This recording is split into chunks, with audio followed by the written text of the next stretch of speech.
Welcome everyone. Good morning, good afternoon, and good evening. Thank you for joining us today for our webinar, How to Win Customers' Trust with Identity Verification. This is so paramount to be talking about today. Customer expectations have evolved and they are always evolving in regards to data, security, privacy, experience, and value. Their demands are always increasing and we must rise to meet those demands. In order to achieve their business, companies must first earn their trust. Today, we'll ponder some really important questions. Why would customers trust companies with their data? What's the impact of identity verification on customer relationships? Where do concerns about sharing data start? We'll discuss these questions and more momentarily, but first I have a few housekeeping things to get out of the way. Number one, this webinar is recorded. You'll receive an automated email at the conclusion of this webinar about an hour after with the recording. Number two, please ask any questions using the panel on the right. We'll address those questions as appropriate. Number three, you can find any and all additional materials for this webinar also on that right panel in the additional materials section. And finally, we're going to send out a survey at the conclusion of the webinar. We'd really appreciate your feedback on how useful the discussion was and any topics you'd like us to discuss in the future. With that out of the way, let's go ahead and dive into it. How to win customers' trust with identity verification. I'm joined here today with Sydney Francois, and my name is Tyler Brutzman. I'm a Microblink Solutions Engineer, and together we're going to dissect this topic. Sydney, if you wouldn't mind, go ahead and share a few words with our audience about yourself. Gladly. Hi to everyone. First of all, thank you, Tyler, for the nice intro. And by the way, I just noticed that my connection is a little spotty, so I hope I don't break off in the next 10 seconds or so, but should be stable now. So I'm Sydney, VP of Product here at Passphace. Have been in the startup ecosystem already for almost a decade now. Working in a variety of different software engineering and product roles. Joined Passphace a little less than 2 years ago as VP of Product, focusing on pretty much all of the product suite that we have in here, whether it's the actual verification funnel, basically that our users are familiar with, exposing the data, extracting the data, optimizing operations around it. So quite a few interesting hard problems, but very interesting problems to solve around IDV, and have been supporting the team here for the last couple of years. So yeah, super excited to be invited. Awesome, yeah, and thank you very much for helping us dissect this really important topic. Well, let's go ahead and jump right into it, Sydney. And we're going to just get right to the million-dollar question that I'm sure everybody has joined here today to get the answer to. And that's, what features do you think are necessary for a trustworthy service or company to have? So obviously you want, we're in a business of IDV, right? So obviously you will want to have like a good set of tools that ultimately help onboarding new customers, new users in an effortless way, and proving trust. And I know we'll dig deeper into this topic a bit as well. Compartmentalizes many different components, whether that is providing documents, whether that is proving that you're live, extracting the data reliably, and making good assessments based on the data, whether this is a user that you want to have on your platform or not. So yeah, the features are quite a handful, but obviously you want that whole experience to be as smooth and frictionless as possible. Yeah, absolutely. You're 100% right about that. And to kind of get some audience engagement here, I want to get a pulse from everybody that's joined today. Are you actually currently verifying your customers for your services? Go ahead and feel free to use that panel on the left there while we dissect the next question, and give us your take on whether you're currently utilizing identity verification or some digital KYC or not. In the meantime, Sydney, talk a little bit to me about how data privacy is related to the overall customer experience. I mean, privacy, I would argue, has been on everyone's mind for quite a few years now, starting obviously with, let's say, public perception changing a lot in terms of what data governance means or fair use of data means, right? If we look at social media networks using or abusing one's private information. So yeah, it's quite a vast topic that has been initially kind of with the with social network has been neglected, that now a lot of effort is put into. And I think some parts of that are obviously, do I as a user know what I'm providing? Why am I providing it? Do I have control over what happens with the data or the content that I share? Do I have control or any say in how it's being used? Or do I even have the right maybe to revoke that access at a later point? So obviously, we all need to share data to some degree, right? That's how the internet works. You at least share an email and a password, and that's already private data. And increasingly, thankfully, we see companies taking steps to actually safeguarding this and communicating better with users or customers how that is being used and what it is being used for. Right, and on that last note of companies being better at that communication, I want to tell you about an experience I actually just had the other day. I was visiting the Passbase website, and I thought you all were particularly stellar at communicating with me as an anonymous end user at that point, what kind of data you were going to start collecting and why you were going to start collecting that data, what purpose you were going to put it to, and maybe who it was actually going to be shared with. You actually even gave me an option to share advanced data with you as well if I wanted to. And again, it was very clear what that data was going to be used for. So I want to get your take. What is the right way to get customers to share their data, since I feel like you had a really great experience on your website? So one key component that you just touched on is definitely communicating that data is being collected and that it's being used. So being upfront about it rather than trying to hide it behind unnecessary complex terms and conditions, not listing out explicitly what data is being collected. So that's definitely, I would say, the first step, kind of the transparency or the visibility. The second piece, again, is also giving the user or the customer the option to opt out, right? Is to deny it and respect one's sovereignty over the data that they may or may not want to share with you.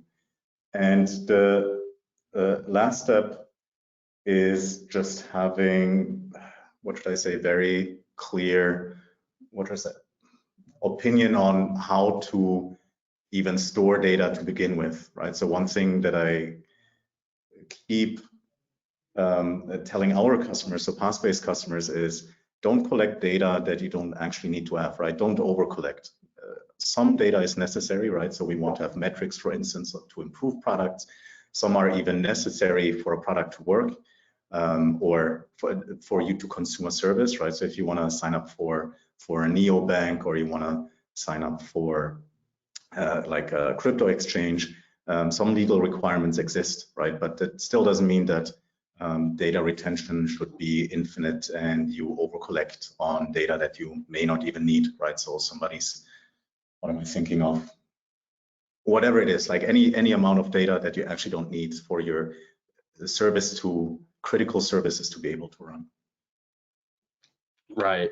Yeah, that all makes perfect sense. And another thing I just appreciated about your approach, and I think anybody could take a page out of this book, is I, as an end user, didn't feel like I had to have a lawyer present to subscribe to that and acknowledge and give you access to that data. So that it was communicated clearly and put to good use at the end of the day. Absolutely, accessibility is key. Awesome. Let me go ahead and share the results of our poll here. Are you verifying customers when signing up for your service? And I see that there's actually a nice distribution of answers here. Of course, taking the cake is yes, but we're always looking for a better solution. And I can always commend companies that are always just looking to push the envelope and really provide that customer centricity that we hear about so often in today's discussions. So thanks for participating in that poll there. I think some of these can be very insightful. I'm particularly, interested in some of those. Yes, but we're looking for different solutions. So feel free to connect with us afterwards, right?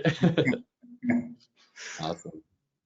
And I hope that the 14% that are happy with their current solution are already working with Microblink and Passbase. But I bet they are. I'm hopeful thinking. They are. Awesome. Well, let's jump into what Passbase is currently offering. So can you share with me a little bit about those Passbase solutions? We know 14% of our current audience are happy with their Passbase and Microblink solutions, but the other percentage of our attendees here, they might like to learn a little bit about those Passbase solutions and how are you helping build trust between customers and businesses?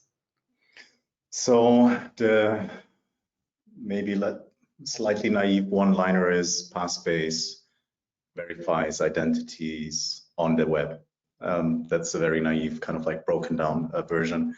Ultimately, our feature set is relatively flexible, right? So there are many different ways of proving somebody's identity, and that is even in the last couple of years that I've been working in this industry, it's already kind of like changing and new mechanisms are added. Some are slowly phasing out.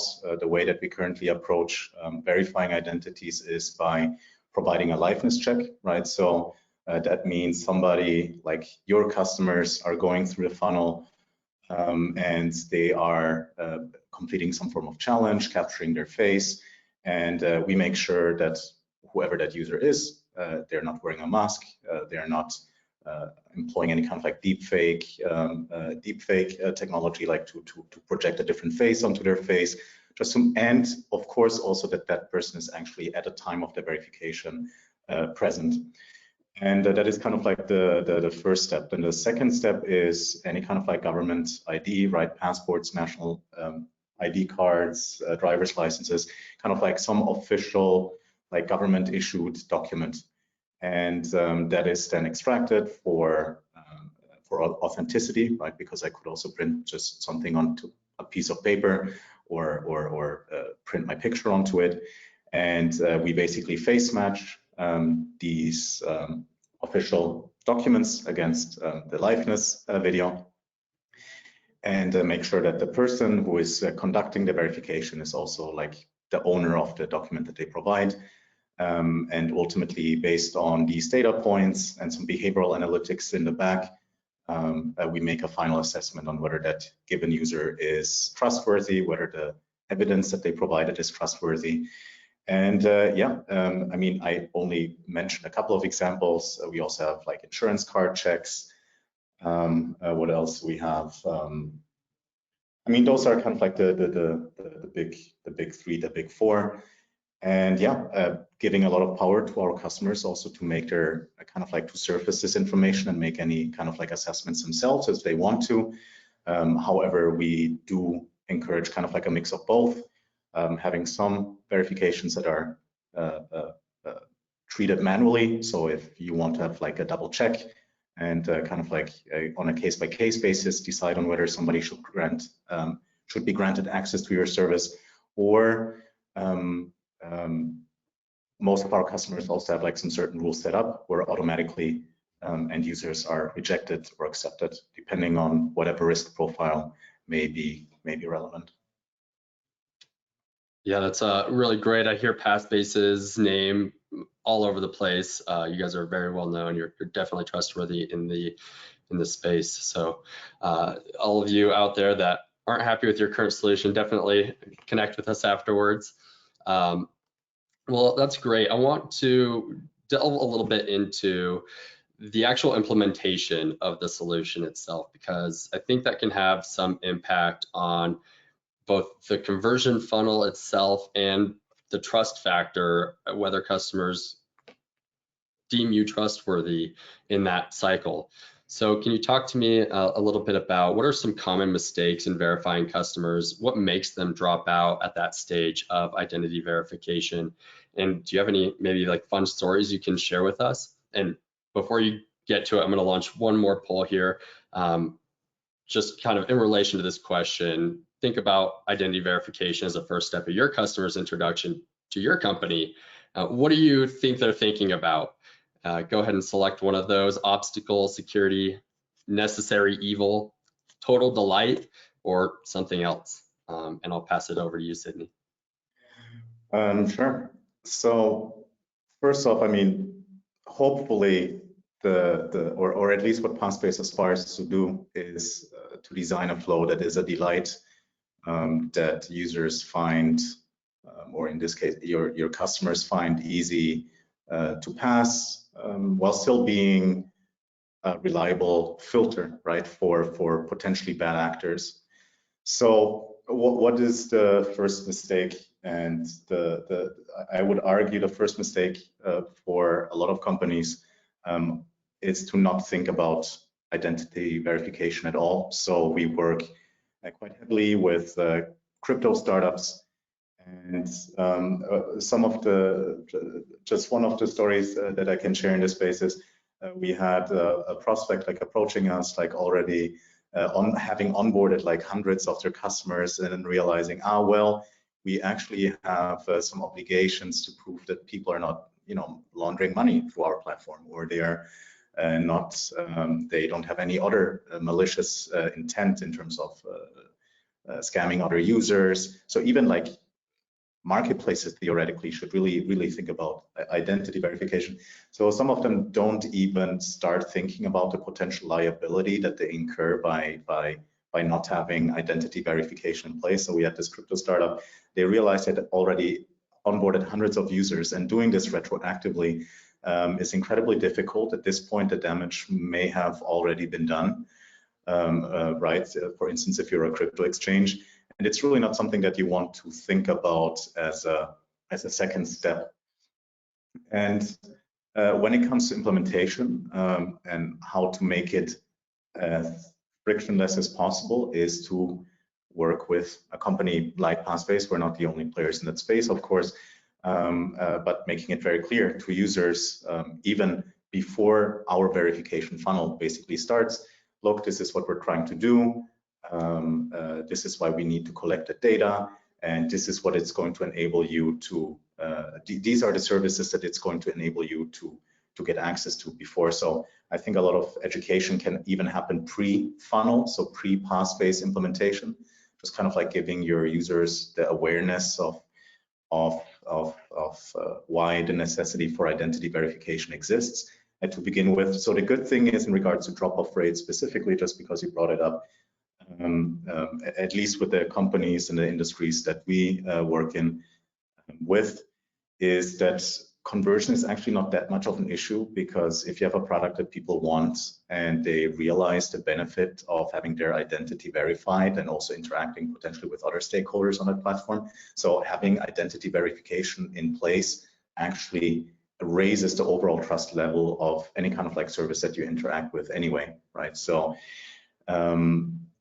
so drop-off is really not that much of a concern, also because you usually have high intent users. If they find your product useful, they will go through these, not even 3-4 minutes, I would argue even less of their time to be able to provide and complete the identity verification. When it comes to how to implement it, again, if you have like even like pre-onboarding flow, like some kind of like overview of why you do this, that's a good first start. Then second, I would say, integrate, with companies like Passpbase that have relatively strict, what should I say, rules on data retention, right? So we don't just collect your information and resell it or shoot it out into the world, right? So Passpbase is kind of the retainer of this information, and the customer then just gets to decide on whether they want to grant access. So work with providers like Passpbase. Again, we're not the only ones, but we're one example. And yeah, other than that, yeah, I cannot think of more. I mean, in our case, it's like a 5-6 step process, relatively straightforward to complete. I've seen people from young age to old age, from all over the world complete it. So it's doable. Fantastic. There's a ton to dissect there. Hopefully we can get through all of it in our hour here. I want to circle back to your story there just a moment about the crypto startup. And I think being in this space for a while now, I see a lot of startups and maybe they're thinking about identity verification or they're not thinking about it. But one of the primary concerns is maybe an upfront investment or the initial capital to do the digital KYC and do the due diligence. So do you have any advice for some of those younger companies that are thinking about the investment but aren't quite sure whether the cons outweigh the pros or the pros outweigh the cons? Absolutely. So I will say this, having had some of our customers, especially the ones that grew, some of our customers went through an audit process. So thankfully, they've already been our customer for quite a few months. So they didn't really have a lot of catching up to do, or we got their KYC needs met. But the cost of and the risk incurred by onboarding without identity verification, once that day comes, nobody, you know, nobody wants to deal with liability until it materializes, or deal with risks until it materializes.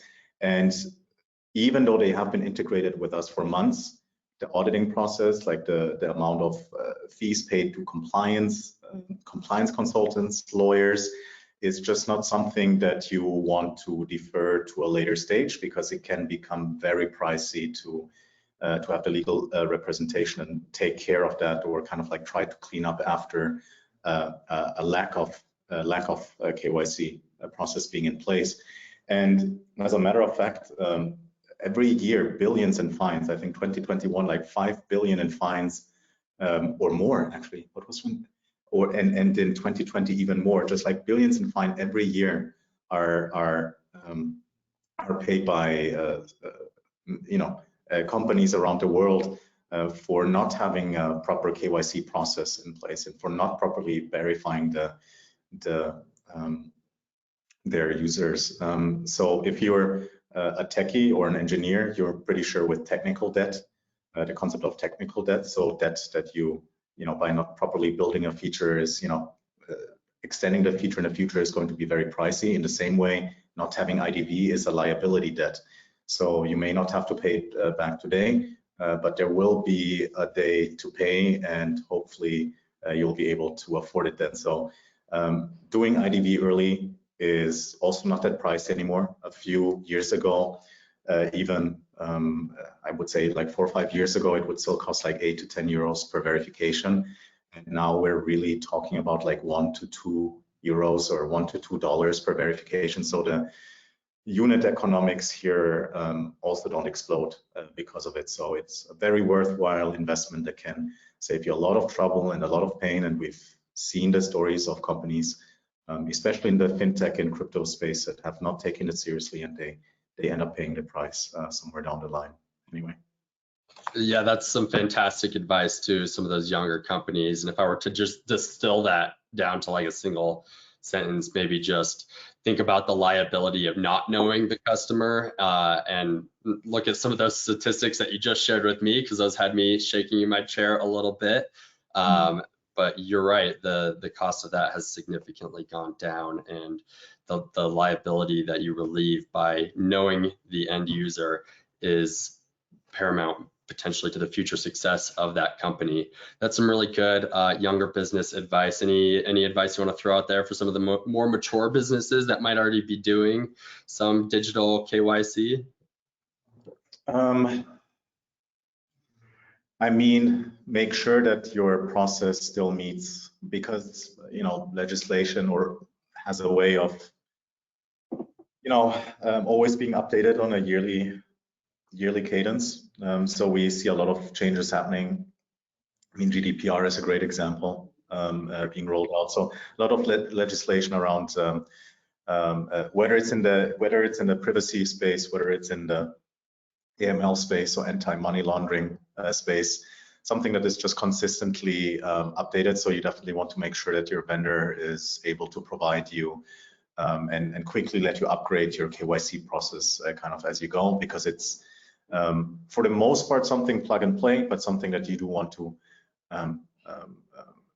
revisit on a regular cadence.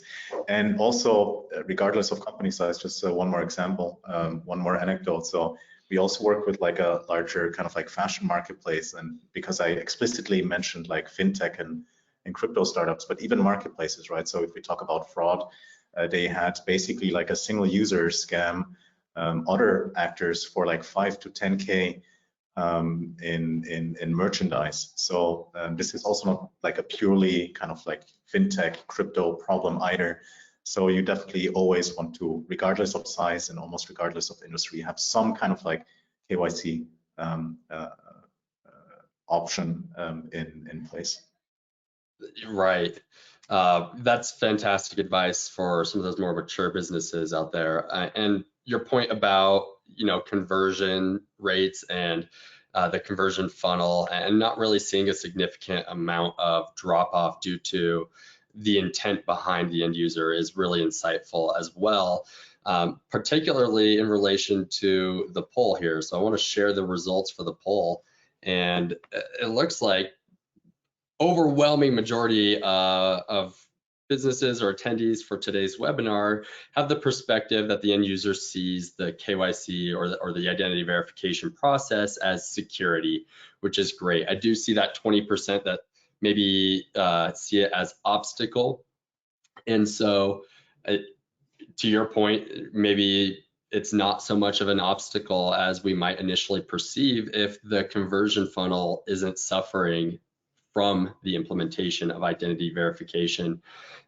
So that's really insightful to me. And that kind of leads really well into the next question I wanted to get you on here, which is thinking of IDV as the next or first step in account creation. What are some mistakes that you see during the actual implementation of it? And could those be the reason why 20% of our attendees here see identity verification as an obstacle as opposed to maybe a delight or security?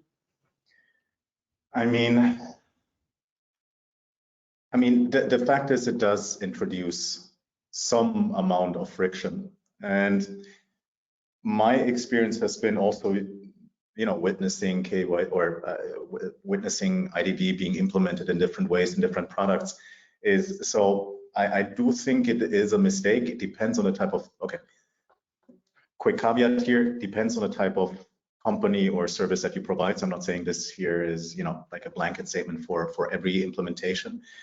One thing that you can kind of like play with to make it less of an obstacle is that to maybe defer IDV once a given user or your customer in this case is actually willing to have a high commitment to whatever service that you provide, right? They want to purchase something. So it doesn't necessarily have to happen on registration. I mean, if you're a fintech, yes, but if you're not a fintech, it doesn't have to happen during registration, and you can first onboard somebody on the product, on your product or on your service, and kind of start teasing what the value is, what a given user can get out of your service.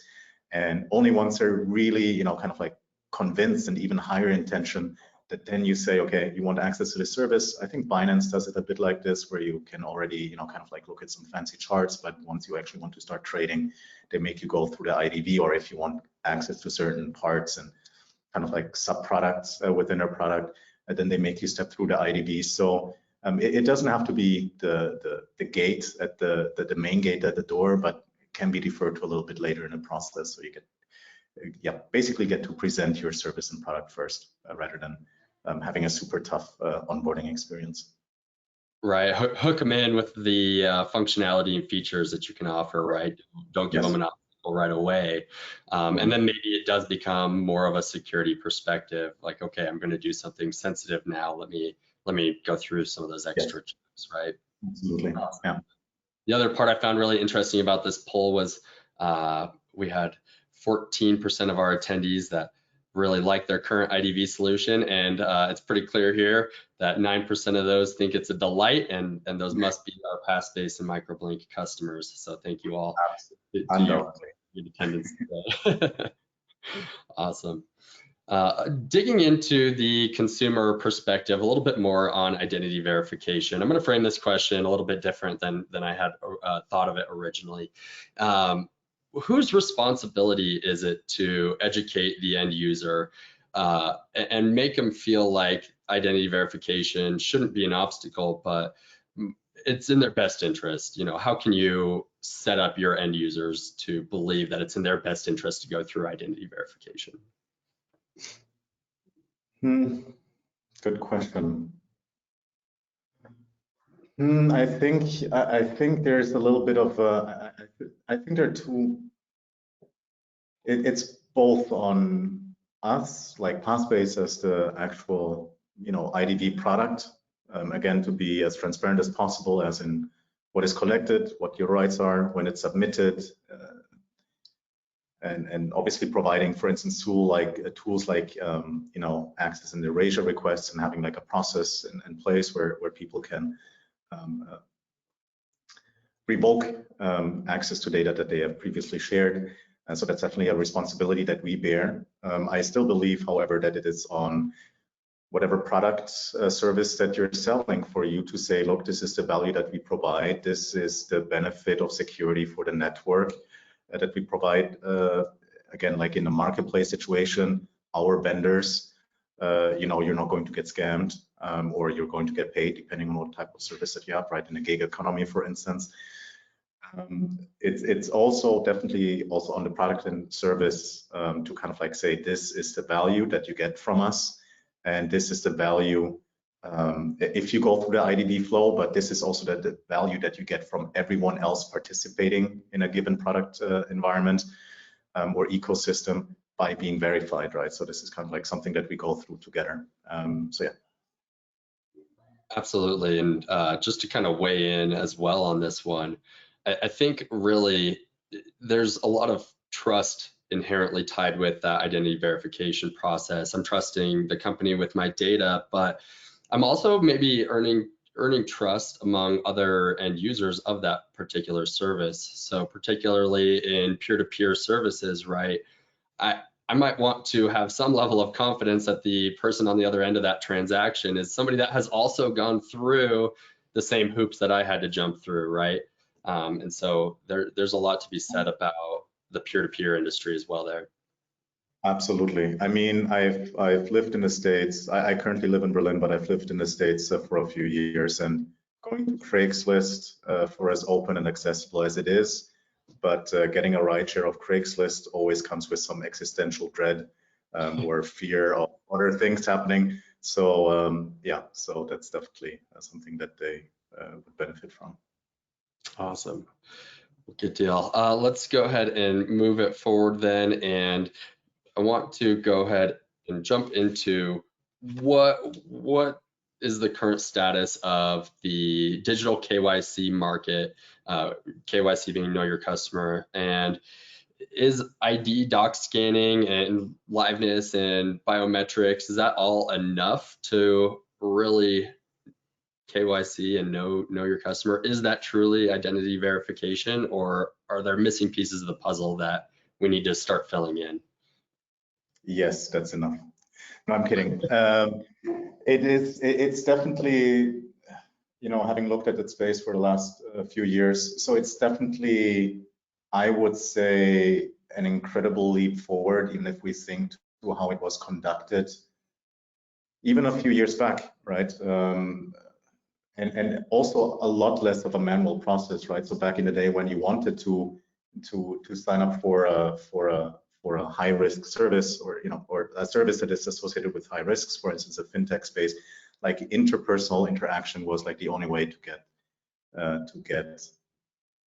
access to, for instance, a neobank. And I think the current setup of liveness, document scanning, and so on is like a massive leap forward. I think there's a lot to be said about extending this beyond. Right now, IDV is very kind of like transactional, or kind of like at one point in time, right? So basically, as you sign up for a service, you once go through the flow, and then pretty much nobody looks at your identity over time anymore. So I think one of the biggest changes coming at the IDV space is kind of like a continuous KYC process, where over time, maybe your biometrics are refreshed, right? Where somebody says, okay, we go through the liveness check again, just to make sure that your account hasn't been compromised, or expired documents are going to be rescanned. So I see IDV as something that moves from being strictly transactional and kind of like a one-off, something that is going to be monitored over time. Again, just to keep the trust of this initial verification, the trust of this initial sign-up like high. I think that is definitely something that is going to change over time. Then reusability, right? So portability, being able to use your ID or your identity in multiple places. That is going to be paramount. Also to the accessibility, I could imagine, my hope is that at one point identifying for a service is going to be as easy as completing a Google CAPTCHA, where you just click a button and you've already previously been identified. Maybe you need to provide liveness as a one-off, just to make sure, but it's basically just a button and then you have access to a service. So this is definitely something that I think is going to come inevitably. Yeah, those are kind of like the three main developments I see. Perfect. We did get a question from our audience a little bit ago, and I just wanted to address that. The question here was that we serve an international audience. Is online verification, does that limit our ability to serve the global customer base that we currently have in the wide range of countries? And maybe we can just both kind of take a turn addressing this one. But certainly for MicroBlink, we have global coverage. We've got identity document coverage all over 140 countries, nearly 2,000 documents covered, right?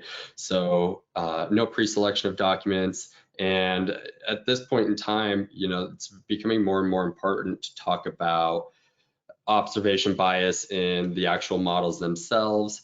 And so we've definitely done the due diligence there, and we recognize our product as one of the best in the space for not just in the US, but all over the globe. So Sydney, maybe you can kind of speak to Passbase in regards to global audiences. And I know generally market-wide, there are many multinational identity providers out there.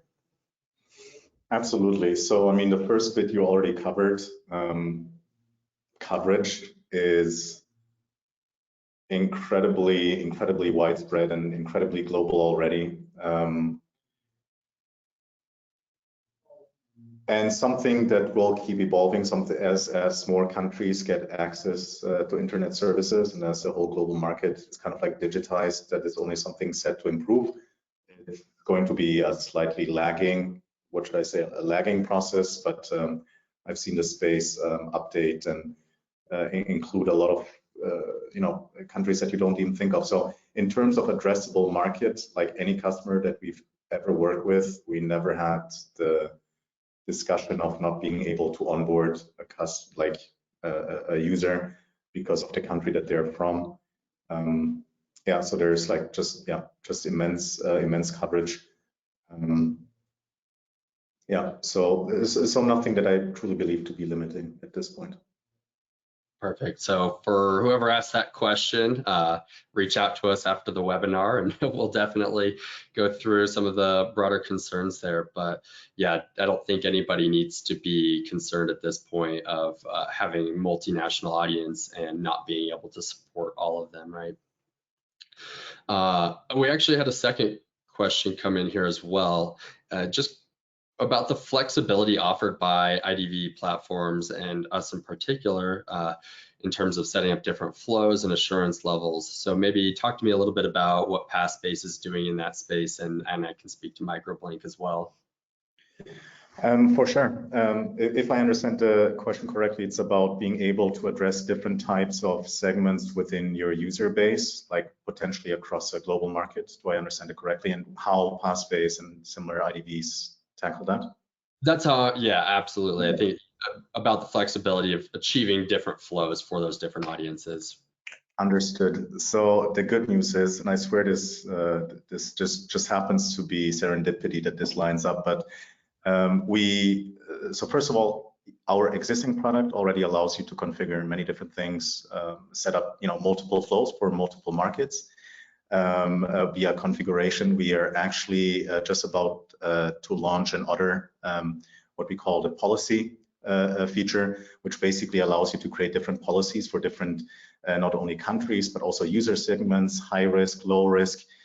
You can create any amount of conditions around it. If somebody is from this country and that age, please do these and these checks with these and these kind of trust score thresholds. And that actually is going live in July. So yeah, and that is ultimately what we want our customers to be able to do, right? So global audience will have many different subsegments with different criteria that they have to fulfill. Also, different markets have different AML requirements, for instance. So yeah, definitely something that Passbase supports, and I know also other players in the space have similar tools for, but just not as good as ours. That's right. Yeah, I would say it seems to be somewhat of a trend nowadays. I think most identity verification providers are recognizing there's not a one-stop shop solution that's going to meet all the different regulations. And for that reason as well, Microblink is also working on an orchestration platform that would allow you to achieve similar flows to that, right? So of course we offer just flat identity document scanning. We have higher, I guess, security on our document verification product, which has some liveness component to the identity document and does a security feature analysis on there.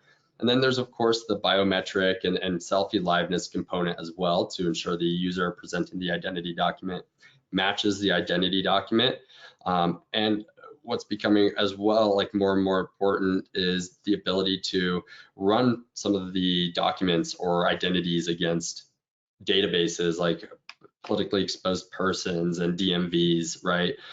So that, for that reason, we're also working on an orchestration solution that should be here this year. And right, that would achieve the level of flexibility that we're talking about here to meet multinational regulations and legislation and be able to really do KYC and identity verification across a really broad market. So good to hear that we are trending in the same direction there. All right, let me go to my final questions for you, Sydney. Just talk to me a little bit about what's on the horizon for Passbase and just digital KYC near term and long term. So I think the aforementioned flexibility that you guys are also building your product suite out for, I think that is going to be a big necessity, simply because generic IDV creates a baseline of trusts, but the reality is a global audience has very different levels of quality of government issued documents, right? So you will want to have different customizable flows for different subsegments. So that is going to be an important one for IDV specifically, also for liveness specifically. I think accessibility is something that will require additional investment, additional technological improvements, right? That no matter where you are, who you are, the quality of your connection is, the quality of your webcam is, that you're able to traverse IDV, no matter what the lighting is, right? No matter what what your skin color is, right? So because machine learning is a big part of it, but obviously inherent in machine learning is the samples that you train your models with. So I think having really a well-trained set of models here to work with that really enable anyone to participate. Also accessibility in terms of, we talked about liveness challenges, that ability for anyone to do a liveness challenge, maybe even if they don't have a webcam, right? So that maybe they can do voice challenges. If like motoric skills are an issue. So just really opening up IDV where it is not a necessary evil and not an obstacle. Maybe not always a delight, but at least something that makes us all feel secure while still being inclusive.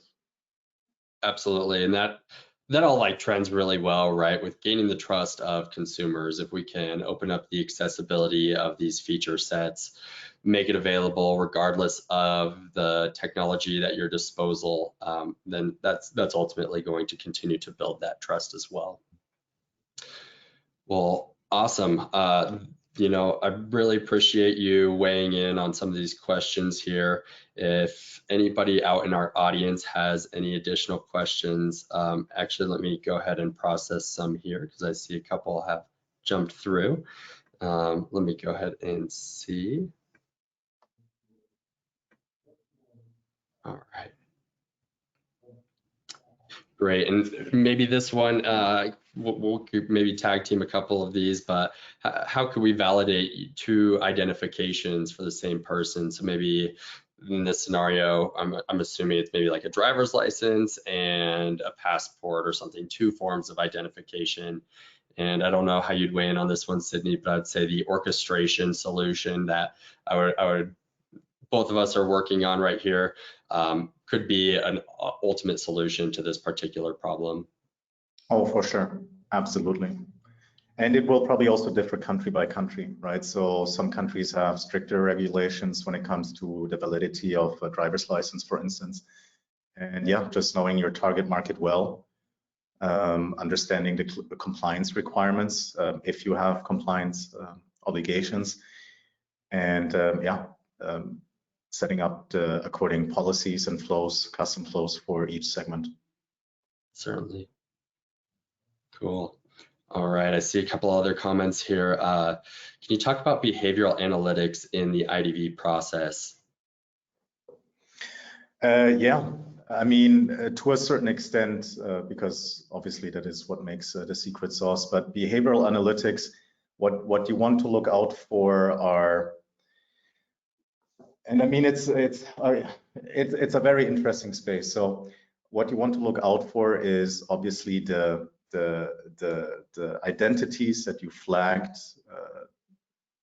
that are known to be fraudulent. You want to understand how did they traverse the funnel, right? So as an example, did they try to upload multiple different documents at a time? Did it take them an extraordinarily large amount of time to complete it, right? So you try to identify patterns or risk signals based on data that you collected from fraudulent actors or proven fraudulent actors, and then make better decisions based on that. Yeah, does that answer the question somewhat, or? No, I think that was a great. And if they want to, ask a more specific question on that, feel free to. We're still polling the audience here, so. And I don't know if I'm too. Question here. What's your opinion on Apple's digital ID initiative? I think from my perspective, not knowing too much about the solution, I think generally that's how a lot of us are seeing the market trend towards having a digital identity, like a wallet of identities potentially, right? And like you said, it's a CAPTCHA-like experience where you're acknowledging and maybe doing a liveness check and opening up access to that digital identity wallet in some capacity with transparency among what's being shared between the digital identity wallet and the actual provider themselves and the service. But let me know if you have different thoughts on that one. No, I think that covers it. I think it's a step into the right direction. Again, with the main caveat that the users' rights to revoke already given accesses is respected for as long as it is built in such a way. I think it is the right step into the right direction, and this stuff definitely going to make identity or sharing your identity online and becoming a trusted user or interacting with trusted users a lot easier. Absolutely. Great. Well, it looks like that's it for the audience questions here. I really do want to thank you, Sydney, and thank all of our audience members for joining and participating today. I think it was a really enjoyable session, and I think we got to dissect a lot of really valuable and useful information here. I do want to just call out one more time that the additional materials on your left there are at your disposal. So feel free to check out the identity verification white paper over there in the infographic for identity verification. You might get some useful insights from those. And just one more reminder as well, we're going to send out that survey shortly, just getting your feedback for the discussion itself and any ideas you might have for our next webinar. And with that, thank you and have a great rest of your day. Thanks, everyone. All right, we'll be signing off now. Bye, everybody.